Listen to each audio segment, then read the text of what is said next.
വളരെ നാച്ചുറൽ ആയിട്ടുള്ള എല്ലാം വളരെ ക്ലിയർ ആയിട്ട് വഴി വളരെ ക്ലിയർ ആയിട്ട് വെട്ടിയിട്ടിരിക്കുകയാണ്. അതെ,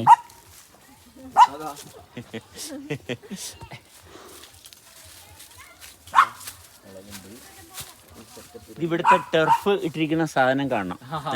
അത് വളരെ ശ്രദ്ധേയമായിട്ട് വളരെ ഭംഗിയായിട്ട് നിൽക്കുന്നു. വെറും പുല്ലാണ്, പക്ഷെ അത് ചെയ്തു വെച്ചിരിക്കുന്നത് ചവിട്ടുമ്പോ നല്ലത് എന്തൊരു സുഖം. ഇതാണ് പ്രസാദിന്റെ വീടില്ല, പ്രസാദിന്റെ പപ്പയാണ് കാണേണ്ടത്. അടിപൊളി പപ്പായ.